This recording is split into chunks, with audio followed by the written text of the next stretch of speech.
Kembali lagi bersama kami dari Umah Tani Agriculture. Hari ini kita kebetulan bersama dengan teman-teman dari peserta pelatihan vokasi.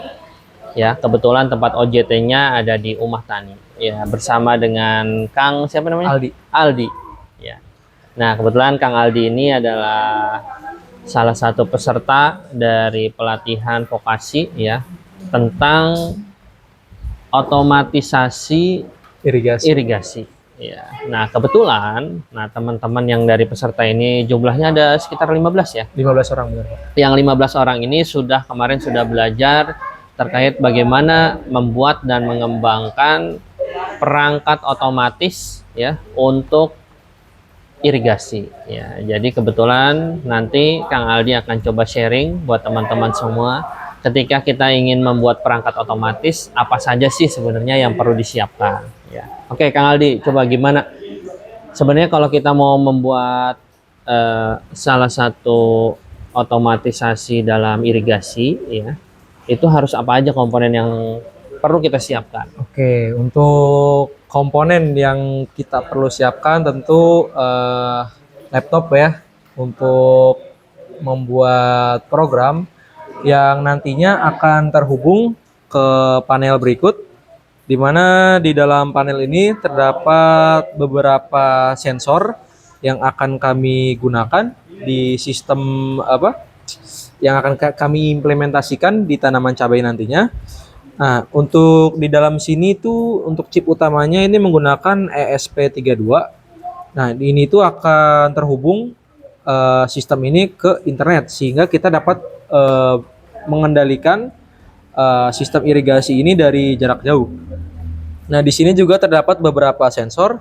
Salah satunya adalah sensor DHT22 yang akan digunakan untuk mengukur suhu temperatur yang berada di dalam panel ini sehingga kita dapat memantau jikalau di dalam panel ini overheat gitu. Di sini juga terdapat sensor soil moisture yang untuk cara kerjanya ya ini ditancapkan ke tanah. Nah, untuk soil moisture ini berguna untuk mengukur kelembaban tanah. Jadi jika kelembapan tanah dirasa sudah kurang, kita dapat mengaktifkan relay yang nantinya ini akan terhubung ke pompa air. Nah, jadi tentu tujuan dari kita membuat sistem ini ya ini untuk memastikan bahwa kebutuhan air pada tanaman ini dapat terpenuhi gitu. Jadi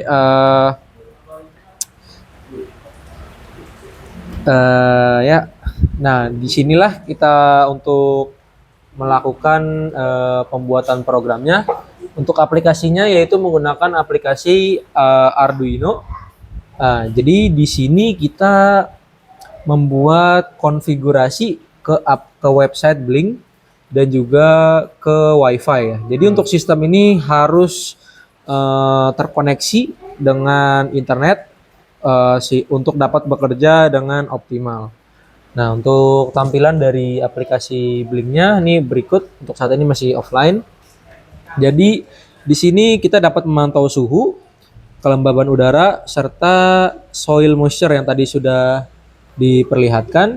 Di sini juga terdapat tombol untuk menyalakan relay yang nantinya akan terhubung dengan pompa atau valve solenoid yang nanti akan kita gunakan di sini.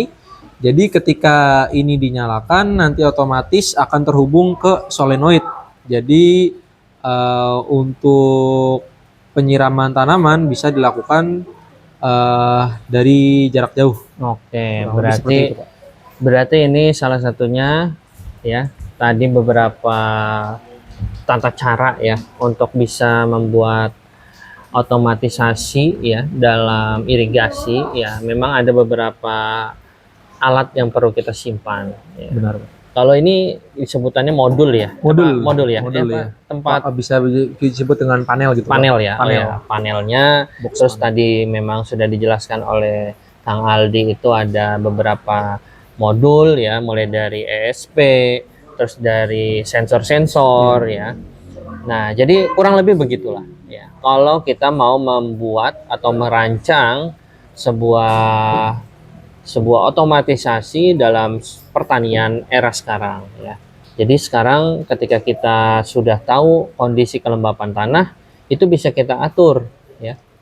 Di saat kelembapan tanah berarti kan secara tidak langsung bisa kita berikan tambahan kekurangan air kah atau kondisinya seperti apa, itu bisa kita atur dengan menggunakan bling yang sudah dirakit ini ya. Ya, sebenarnya kalau di kalangan mahasiswa atau teman-teman teknik informatika ini sudah tidak aneh ya sebenarnya. Jadi kebetulan karena basic saya juga di informatika ya. Jadi ini sudah banyak dimanfaatkan. Cuman dalam penerapannya itu belum semua peka atau mengimplementasikan seperti ini. Padahal ya ini sangat bermanfaat sebenarnya. Nah, ada lagi yang lebih menarik ya. Yang kita terapkan di Umah Tani, sebenarnya kita tidak perlu menggunakan panel ini ya. Itu ada hal yang lebih simple, lebih fleksibel lagi. Jadi kita cukup menggunakan satu alat microcontrollernya ada ya. Jadi kita tidak perlu merakit seperti ini. Nah, bagi teman-teman yang ingin menerapkan atau membuat otomatisasi dalam irigasi, itu bisa hubungi kami nanti ke nomor 0813 883 4554 ya. Jadi kalau teman-teman mau membuat konsep yang sudah kami buat di Umah Tani, itu tinggal bisa kontak kami. Nanti untuk penerapan dan lainnya itu bisa kita diskusikan ya. Mau seperti apa atau mau dibuat seperti ini ya. Semuanya serba otomatis. Ketika ada sensor dalam kelembapan tanah mau dibuat ulang, ya tinggal kita buat seperti ini. Itu juga bisa. Jadi ada beberapa pilihan tata cara dalam menerapkan sebuah teknologi ke dalam bidang pertanian. Benar. Ya. Nah, kebetulan kalau Mas Aldi jurusan apa? Kalau S1-nya? Kalau saya S1 dari jurusan agroekoteknologi ya. Ini keren-keren lah mahasiswa di Universitas Sultan Ageng Tirtayasa ya. Iya. Nah, kebetulan memang kita sudah MOU dengan pihak Untirta terkait semua kolaborasi yang bisa kita terapkan di sini. Jadi terus belajar ini Kang Aldi, terima kasih sudah memberikan cara-caranya. Mudah-mudahan nanti ya walaupun sekilas ya, tapi teman-teman nanti di rumah bisa mempelajari. Ini ada di internet tentang algoritma yang bisa diterapkan di Bling. Kita bisa mempelajari semuanya ada di internet gitu ada loh. Ya. Ada. Oke. Ya. Hanya penerapan dalam pembuatan juga nanti perlu di bisa lihat di internet atau nanti kita akan coba buatkan video part-partnya ya, terkait bagaimana merakit dari panel untuk otomatisasi irigasi seperti itu. Apa kesulitannya kira-kira Kang Aldi kalau bikin kayak gini? Kesulitannya tentu pada saat membuat program dari awalnya gitu loh. Ya. Tentu kita menghadapi juga ya ada banyak errornya, mungkin kita juga salah menyambungkan kabel, jadi apa yang kita masukkan di program dan ini nggak sesuai gitu. Jadi saat kita jalankan program, ini ada beberapa yang tidak kedetek gitu loh Pak. Oh iya. Ya pasti ya, namanya algoritma, apalagi kita ngambil algoritmanya dari internet, pasti kan ada beberapa hal yang berbeda gitu. Dan untuk diterapkan di sini. Ya, mudah-mudahan nanti semua ya bisa kita terapkan dan pastinya ini bisa bermanfaat untuk kegiatan pertanian yang berkelanjutan. Oke, terima kasih Kang Aldi sudah sharing-sharing terkait dengan bagaimana penerapan ini. Nanti kita akan coba buat, kalau sempat kita buatkan video bagaimana merakit panel sehingga itu bisa diimplementasikan dan diterapkan dalam dunia pertanian. Thank you Kang Aldi. Oke. Mudah-mudahan betah di Umah Tani. Amin. Dan yang pasti ya apa yang Kang Aldi udah belajar di sebelumnya itu mohon bisa diterapkan juga di sini ya. Oke. Terima kasih buat teman-teman semua yang sudah menonton. Jangan lupa dukung kami terus supaya kami bisa terus berbagi pengalaman, berbagi inspirasi seputar pertanian, perikanan, dan peternakan. Jangan lupa like, comment, subscribe channel Umah Tani Agriculture. Terima kasih. Thank you.